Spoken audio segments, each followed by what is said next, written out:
Então, hoje é nosso quarto estudo sobre Ezequiel, quarto e último estudo sobre Ezequiel.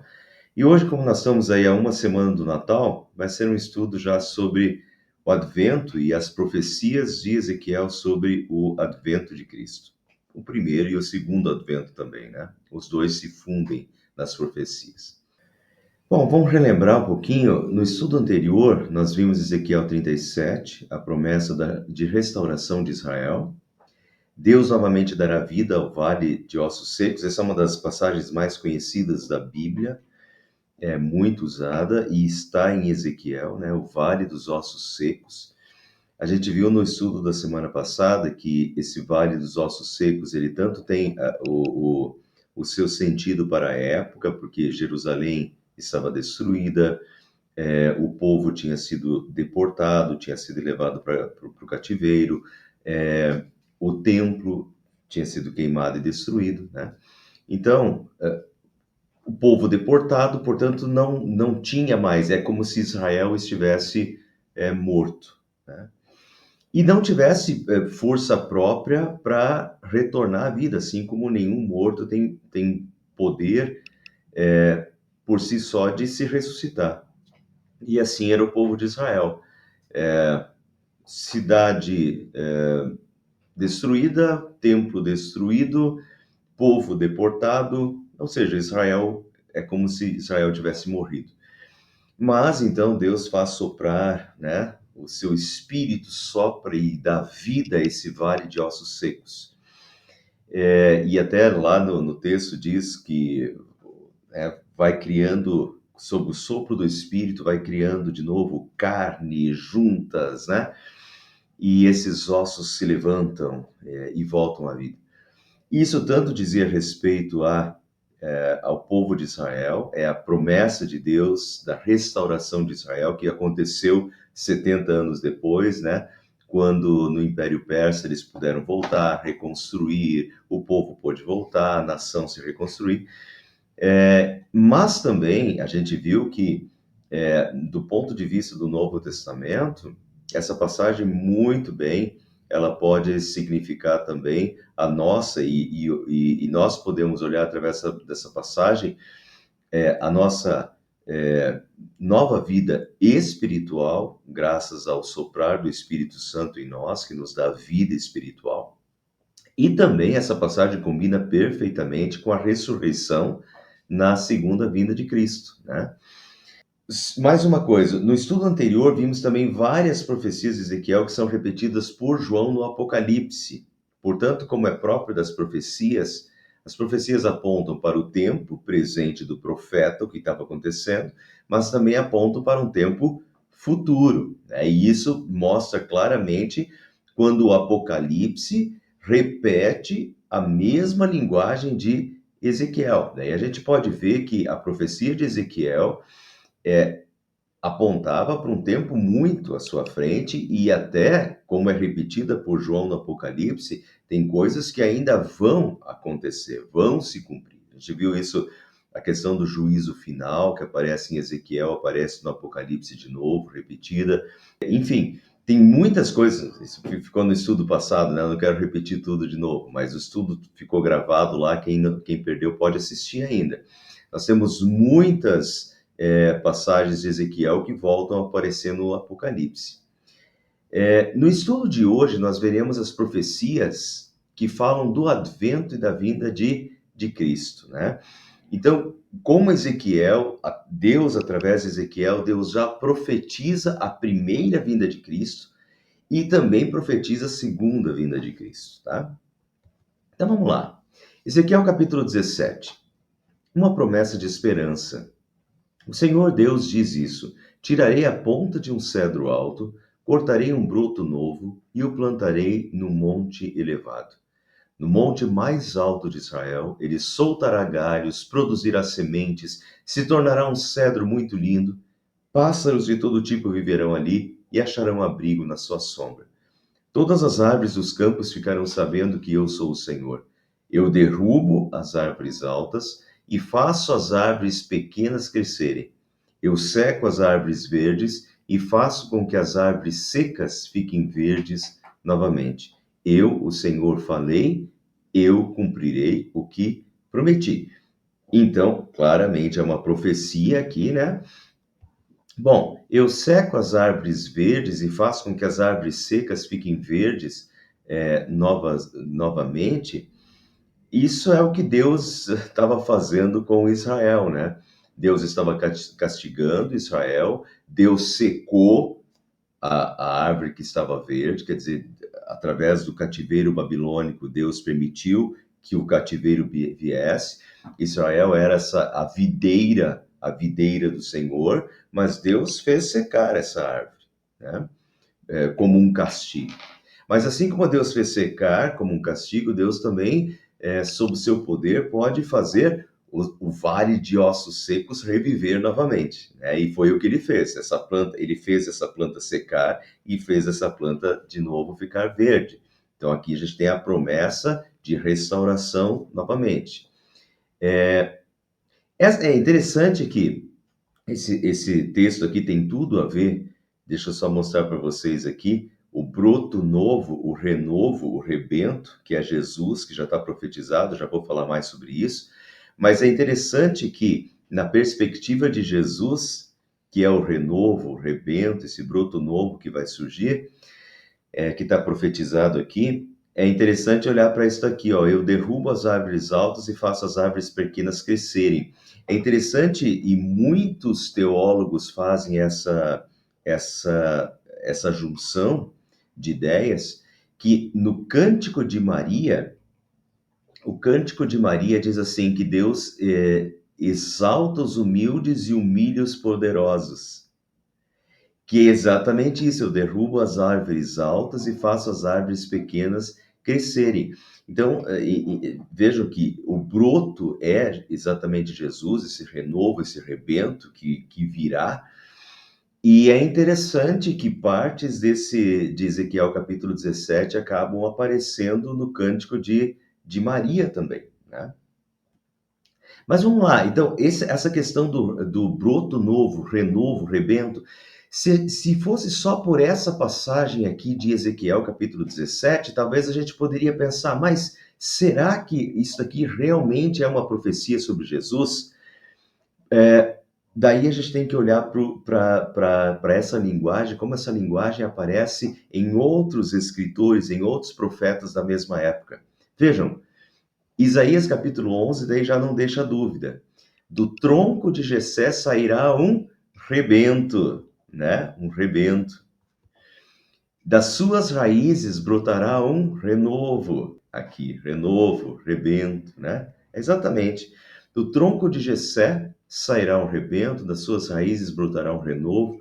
Repousará sobre ele o Espírito do Senhor, o Espírito de sabedoria, de entendimento, o Espírito de conselho e fortaleza, o Espírito de conhecimento e de temor do Senhor. Ele terá prazer, o seu prazer no temor do Senhor, não julgará segundo a aparência, nem decidirá pelo que ouviu dizer, mas julgará com justiça os pobres, decidirá com equidade a favor dos mansos da terra. Ou seja, é um reino perfeito, né? É um rei perfeito. Castigará a terra com a vara da sua boca e com o sopro dos seus lábios matará o perverso. O cinto dele será a justiça, e a verdade será a faixa na sua cintura. O lobo, e aí vocês podem ver que isso se funde, primeira vinda de Cristo com a segunda vinda de Cristo. O rebento, o renovo que virá é Jesus, com certeza, é a primeira vinda de Cristo, a primeira vinda de Jesus ao mundo. Agora, podem ver que nessa profecia aqui, tá, tanto é o primeiro advento, quando Jesus vem ao mundo e brota no mundo esse rebento, esse renovo, né, do Senhor, que é Jesus, trazendo salvação. Ao mesmo tempo, boa parte dessa profecia é de um reinado absolutamente perfeito. E veja como termina: o lobo habitará com o cordeiro, e o leopardo se deitará junto com o cabrito, o bezerro, o leão novo e o novilho gordo andarão juntos. Quando isso acontece? Isso daqui acontece nos novos céus, na nova terra, onde habita justiça e perfeição. Então, ao mesmo tempo que nós temos aqui a profecia do primeiro advento, da vinda de Jesus a esse mundo, desse rebento, desse renovo brotando nesse mundo, com a vinda de Jesus, também já fala da segunda vinda de Cristo, né? Quando esse reino será implantado, esse reino, esses novos céus e nova terra, com um reino perfeito de justiça e perfeição, com paz perfeita, né? Com harmonia, com equidade perfeita. Vejam, então isso aqui é Isaías, vejam Jeremias, e é interessante olhar, porque Jeremias, quem está acompanhando os nossos estudos, sabe que a gente passou Jeremias antes de Ezequiel, né? Então Jeremias é do mesmo tempo, Jeremias e Ezequiel são contemporâneos. Então vejam que nós temos aqui, Isaías é alguns anos antes de Jeremias e Ezequiel, usando a mesma linguagem, temos essa linguagem do renovo, rebento, em Ezequiel, e agora temos em Jeremias também, profecia sobre o renovo de Davi. Eis que vem dias, diz o Senhor, em que levantarei a Davi um renovo justo. Então ele será descendente de Davi, ele será descendente de Jessé, do tronco de Jessé, pai de Davi, e de Davi. Um renovo justo, e como rei que reinará, agirá com sabedoria e executará o juízo e a justiça na terra. Nos seus dias, Judá será salvo e Israel habitará seguro, e este será o nome pelo qual será chamado Senhor, justiça nossa. Quer dizer, um rei virá um rei perfeito. Quem? Jesus, né? Esse renovo será o descendente de Jessé, será descendente de Davi, será um rei, mas será o rei perfeito, né? Que se chamará por Senhor, justiça nossa. E no tempo em que ele vier, Judá será salvo, né? É exatamente Jesus, o Rei dos Reis, o Senhor dos Senhores, que vem ao mundo. E vejam Zacarias, e é interessante, eu estou pegando profetas da mesma época. Quem vem acompanhando os nossos estudos aí desde o início, sabe que a gente já passou Zacarias também. E Zacarias é poucos anos após Ezequiel, né? E Zacarias já é depois da volta do povo para Israel novamente, depois dos 70 anos. Vem o profeta Zacarias. E o que Zacarias diz? Portanto, escute, grande sacerdote Josué, e escutem também os sacerdotes que estão com você. Vocês todos são um sinal de que eu vou enviar ao meu povo o meu servo, que se chama ramo novo. Isso é questão de tradução. Ramo novo, renovo, rebento, é tudo a mesma coisa, né? Então, o meu servo, que se chama ramo novo, coloquei em frente de Josué uma pedra. Eu, o Senhor Todo-Poderoso, vou gravar nela um nome e num só dia vou tirar o pecado deste país. Num só dia vou tirar o pecado desse país. Através de quem? Deste ramo novo, desta pedra, que é a pedra angular.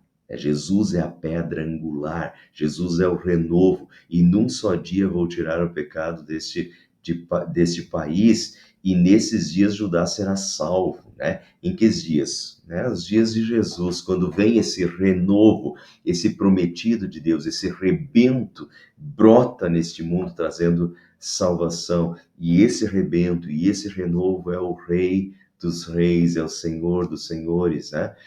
Primeira vinda de Cristo e segunda vinda de Cristo, quando ele vier, e então ele implantará esse reino de perfeição, os novos céus e nova terra.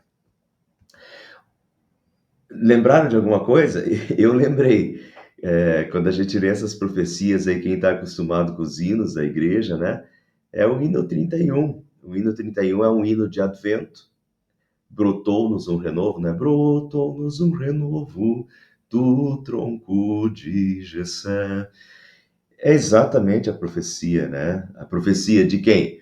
A profecia que aparece em Isaías, Jeremias, Ezequiel e Zacarias, né? Em todos esses aparece aí o renovo, esse ramo novo, renovo, rebento, que é Jesus, né? Jesus, a luz nos traz, é a vinda. Então, Ezequiel fala da vinda do primeiro advento e do segundo advento de Cristo. O que mais Ezequiel fala sobre o advento?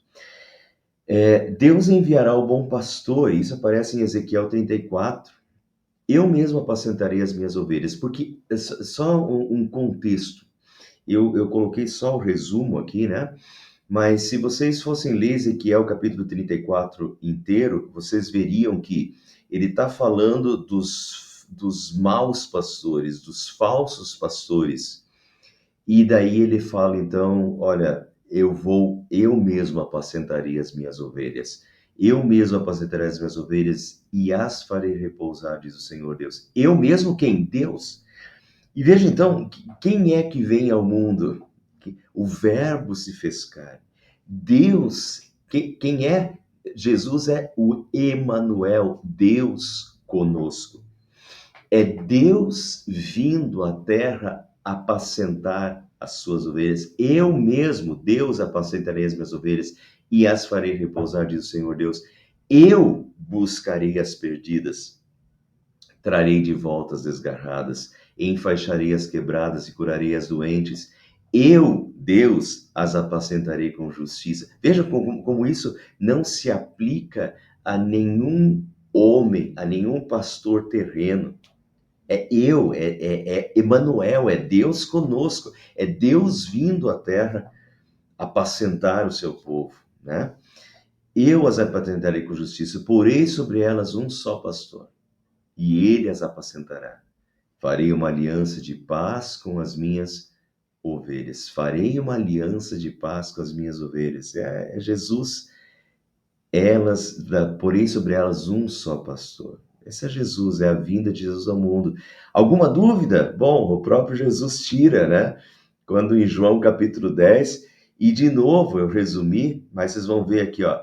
Eu sou o bom pastor, diz Jesus. O bom pastor dá a vida pelas ovelhas. O mercenário, e daí estão os maus pastores, quer dizer, Jesus pega Ezequiel capítulo 34, né? E ele está resumindo. Ezequiel 34 falava dos maus pastores. E o que Jesus fala aqui? O mercenário, que não é pastor, a quem não pertencem as ovelhas, vê o lobo chegando, abandona as ovelhas e foge. Então o lobo as arrebata e dispersa. O mercenário foge, porque é mercenário, não se importa com as ovelhas.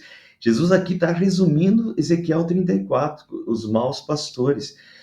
E agora Jesus diz, e o que Ezequiel 34 dizia? Eu mesmo apacentarei as minhas ovelhas, porei sobre elas um só pastor. E daí Jesus diz, eu sou o bom pastor. Conheço as minhas ovelhas e elas me conhecem. Eu dou a minha vida pelas ovelhas. Eu dou a minha vida pelas ovelhas.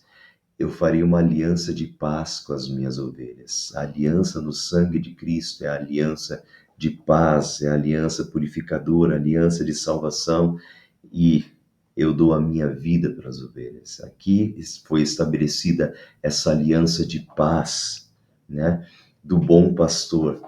Então veja como então Ezequiel 34 profetiza a vinda de Jesus, a vinda do bom pastor, Deus dizendo, eu mesmo apacentarei as minhas ovelhas, e isso se cumpre quando Jesus, o Emanuel, o Deus conosco, vem, se faz carne, e o próprio Deus, né, Jesus, apacenta as suas ovelhas e cura e salva as suas ovelhas. E agora vejam como isso tem também a ver com o segundo advento. Apocalipse, capítulo 7, versículo 15 a 17. Apocalipse, olha. E aquele que está sentado no trono estenderá sobre eles o seu tabernáculo. Jamais terão fome, nunca mais terão sede. Não cairá sobre eles o sol nem qualquer outro calor forte, pois o cordeiro que está no meio do trono as apacentará e os guiará para as fontes da água da vida. E Deus lhes enxugará dos olhos toda lágrima. Vejam, pessoal, como isso aqui é o segundo advento. Então, notem, No primeiro advento vem o bom pastor. E o bom pastor deu a vida pelo seu rebanho, deu a vida pelas suas ovelhas. E Jesus, enquanto esteve no mundo, apacentou as suas ovelhas, curou, salvou. E Jesus continua fazendo isso. Nós somos provas vivas disso. A gente sente esse cuidado de Deus. Jesus continua sendo o bom pastor. Jesus continua nos guiando. Jesus nos guiando aos passos verdejantes, né? Às águas tranquilas. Jesus continua nos apacentando, guiando nesse mundo. Sim, mas tem também uma expectativa do segundo advento de Cristo, quando Jesus voltará. E daí vejam, esse dia quando jamais terão fome, olha esse apacentar do pastor, chegará o dia em que Jesus nos levará para esse lugar onde nós não teremos mais fome e nunca mais teremos sede, não cairá sobre eles o sol nem qualquer outro calor forte, pois o Cordeiro que está no meio do trono as apacentará. Quer dizer, o Cordeiro de Deus é ao mesmo tempo pastor, nos apacentará e guiará para as fontes da água da vida, e Deus enxugará dos olhos toda lágrima. Veja como isso tem tudo a ver com a parte do rebento, do renovo, que é Jesus que brota no mundo, mas também, como a gente viu, já tem essa questão do segundo advento, em que o rei será o rei perfeito de um reino em que onde habitará justiça, né, e plena perfeição. E aqui novamente a gente vê que esse bom pastor um dia ele vai nos levar para este lugar onde ele enxugará dos nossos olhos toda lágrima e tudo que é ruim ou tudo que é mal ficou para trás, né? É bonito a gente fazer essas junções, Antigo Testamento, Novo Testamento, vinda de Jesus, segundo advento de Jesus, né? A, a plenitude ainda está por vir, né? Essa plenitude quando a gente chega, imagine essas ovelhas, as ovelhas chegando num lugar absolutamente perfeito, que não é nesse mundo. Esse mundo Jesus já nos guia aos pastos verdejantes, apacenta as nossas almas, mas ainda nós temos dores, nós temos enfermidades, nós somos imperfeitos em corpo, em alma, né? Somos pecadores, socialmente defeituosos, pelo pecado defeituosos, nosso corpo imperfeito, mas chegará o dia em que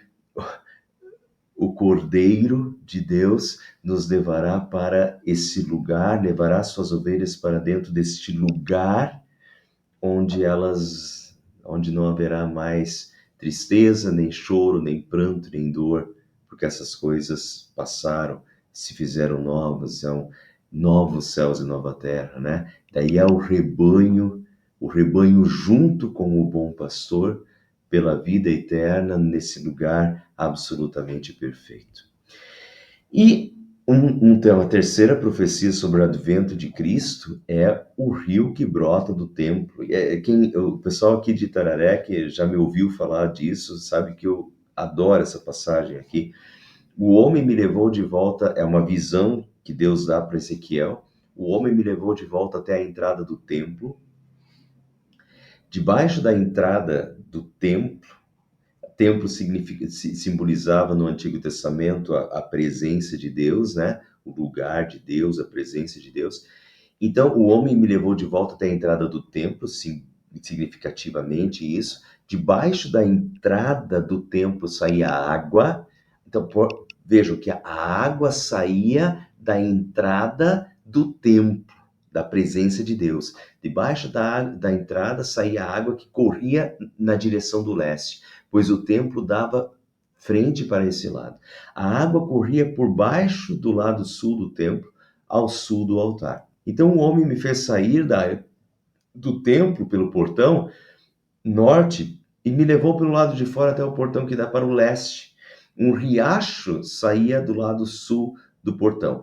Então veja que a água, de onde a água começa a brotar? A água começa a brotar do templo, da porta do templo, por baixo da porta do templo, que significava a presença de Deus. Então a água começa a brotar, é como se fosse uma fonte que começa a brotar da porta do templo e começa a escorrer e vai aumentando, vai virando um riacho.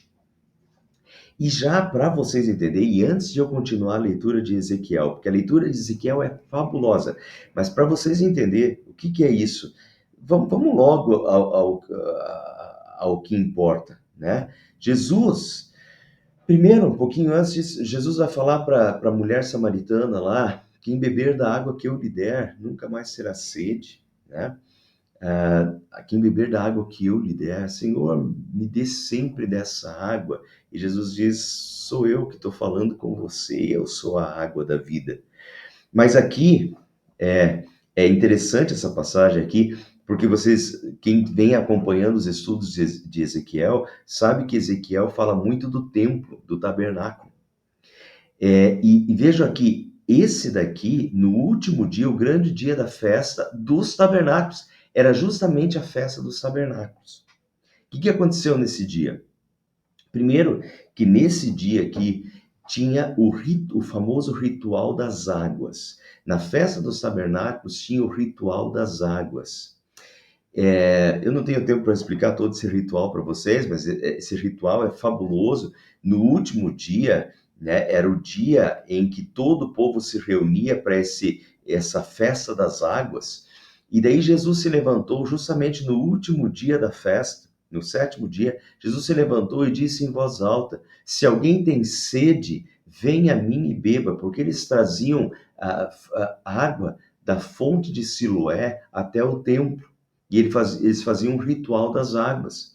Então Jesus se levantou no meio da multidão e disse, no meio dessa festa, no meio do ritual das águas, Jesus se levantou e disse em voz alta: se alguém tem sede, venha a mim e beba. Quem crer em mim, como diz a Escritura, do seu interior fluirão rios de água da vida. Jesus, eu sou a água viva, eu sou a água da vida, eu sou o cumprimento das profecias de Ezequiel. Jesus é a água da vida que começa a brotar nesse mundo. Quando Jesus nasce nesse mundo, é a fonte da água viva, a fonte da água da vida, da salvação, brotando nesse mundo, no deserto desse mundo, né, trazendo vida e salvação. E vejam, eu quero já fazer a menção do Apocalipse. O que disse Ezequiel? Ezequiel disse, o homem se levantou, me levou para a entrada do templo, e debaixo da entrada do templo saía água. Jesus disse que ele é a água. E agora vejam o Apocalipse. O anjo também me mostrou o rio da água da vida que saía do trono de Deus e do Cordeiro. Quer dizer, o rio da água da vida saía do trono de Deus e do Cordeiro. No Antigo Testamento, na profecia de Ezequiel, ele saía do templo, que é o templo simbolizava a presença de Deus, quer dizer, o rio sai da presença do Senhor. No Apocalipse, a gente tem isso muito mais claro.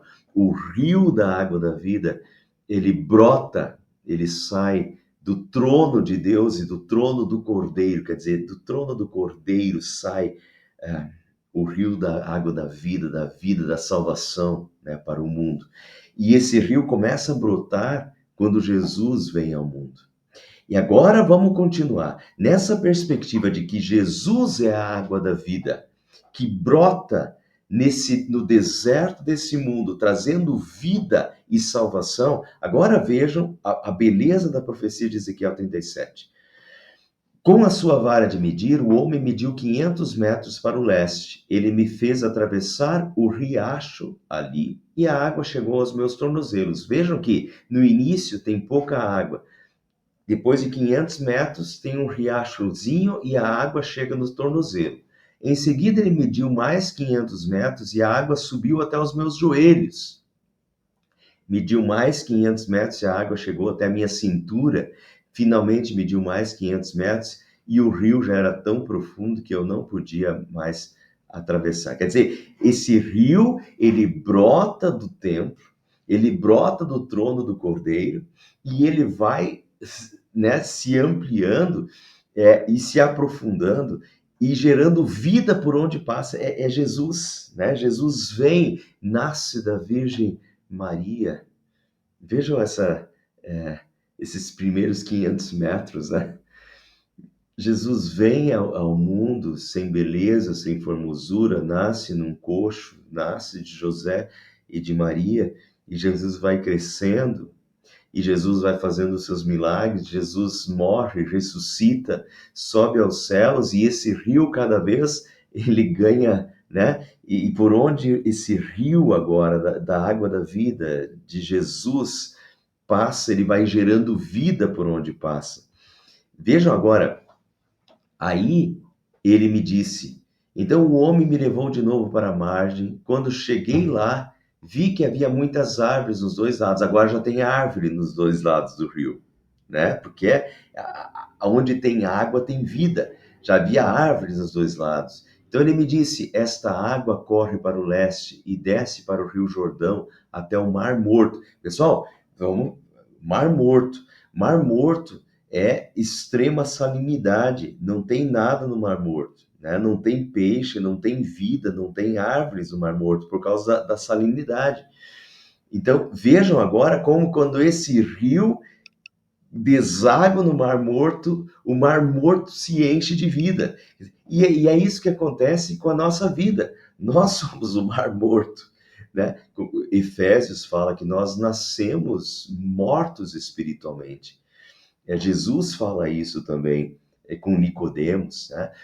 Nós nascemos, nós somos mortos espiritualmente, até que esse rio da água da vida deságua nesse mar morto e produz vida no mar morto, né? Vejam, quando entra neste mar, ele faz com que a água salgada do mar vire água doce. Essa é a transformação que Jesus gera na nossa vida, né? Quando ele entra na nossa vida.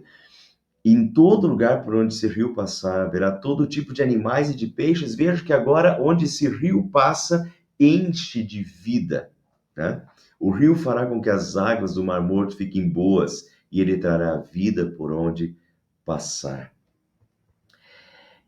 Haverá ali muitos peixes, muitas espécies de peixes. Nas duas margens do rio crescerão árvores frutíferas de todo tipo. Antes era um deserto, antes não tinha nada, mas onde passa esse rio da água da vida, onde Jesus entra, onde Jesus passa, a vida, quando Jesus entra na vida da pessoa, enche de esperança, de verde, de flores, de frutos, de vida, né? Vida espiritual. É maravilhosa essa passagem de Ezequiel, quando a gente tem essa percepção de que quem é o rio, quem é a água? É Jesus que é a água da vida, né? Esse rio é o rio que brota do trono do Cordeiro, é a salvação que traz vida, que traz esperança para nós. Então onde esse rio passa gera vida, né? Em todos os sentidos, plantas, flores, frutos, peixes, né? As suas folhas, agora vejam, nas duas margens do rio crescerão árvores frutíferas de todo tipo, as suas folhas nunca murcharão, as árvores nunca deixarão de dar frutas, darão frutas novas todos os meses, pois são regadas pelo rio que vem do templo, ou, segundo o Apocalipse, vem do trono do Cordeiro, de Deus e do Cordeiro. E aqui, presta atenção nesse final aqui, isso aqui é Ezequiel capítulo 47. As frutas servirão de alimento e as folhas de remédio. As frutas servirão de alimento e as folhas de remédio. Perfeito? Agora vejam lá, Apocalipse, capítulo 22, último capítulo já da Bíblia. O anjo também me mostrou o rio da água da vida, que sai do trono de Deus e do Cordeiro, que passa no meio da rua principal da cidade.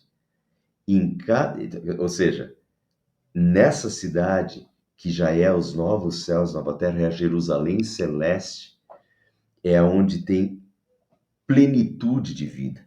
Em cada lado do rio está a árvore da vida, que dá 12 frutas por ano, isto é, uma por mês. Veja como Ezequiel dizia que darão frutas todos os meses, certo? As árvores nunca deixarão de dar frutas, darão frutas novas todos os meses. Apocalipse diz que em cada lado do rio está a árvore da vida que dá frutas todo ano, uma vez por mês, e as suas folhas servem para curar as nações. As suas folhas servem para curar as nações. E o que dizia Ezequiel? As frutas servirão de alimento e as folhas de remédio. As folhas de remédio. Dará frutas todos os anos. Veja aqui. As frutas servirão de alimento e as folhas de remédio. Frutas de alimento, folhas de remédio. Apocalipse. Ele dará frutas por todo o ano, frutas de alimento, e as suas folhas servem como para curar as nações, como remédio. É exatamente a mesma a linguagem de Ezequiel sendo repetida no Apocalipse. E não haverá na cidade nada que esteja debaixo da maldição de Deus. Agora, então, vejam que, novamente, está profetizado aqui nesse rio que brota do trono do Cordeiro, está profetizada o primeiro advento de Cristo, quando Jesus vem ao mundo e brota no mundo a fonte da água da vida, que é Jesus, trazendo salvação. Esse rio, por onde ele passa, ele gera vida e tem gerado vida e cada vez mais vida para o mundo. Nós somos provas vivas disso, de que esse rio gerou vida dentro de nós, mas tem também o segundo advento, né?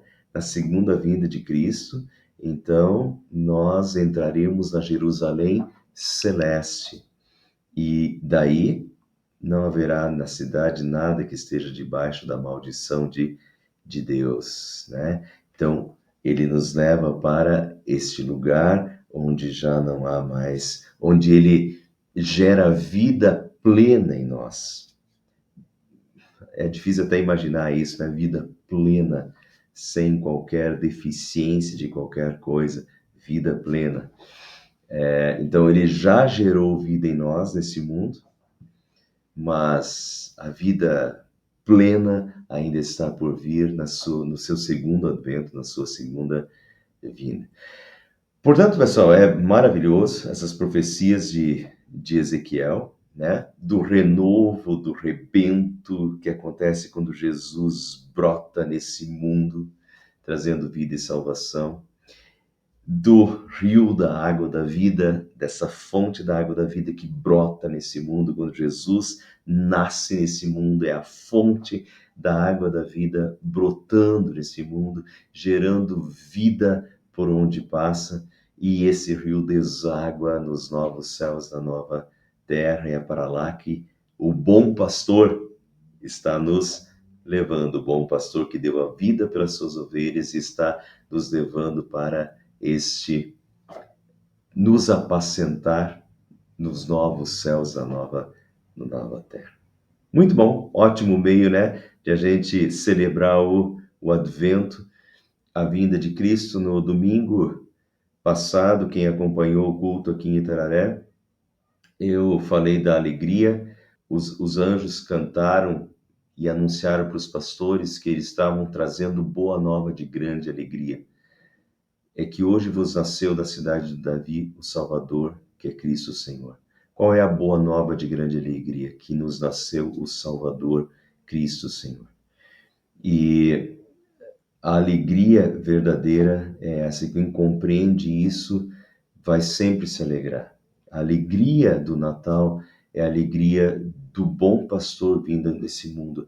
A alegria do Natal é do renovo de Deus, do rebento de Deus brotando nesse mundo e trazendo salvação, da fonte da água da vida brotando nesse mundo para gerar vida, salvação e vida eterna para todos nós. E nele nós temos esperança de um futuro pleno, perfeito e maravilhoso que o nosso Senhor já nos deu, está nos dando e nos dará em plenitude nos novos céus e na nova terra.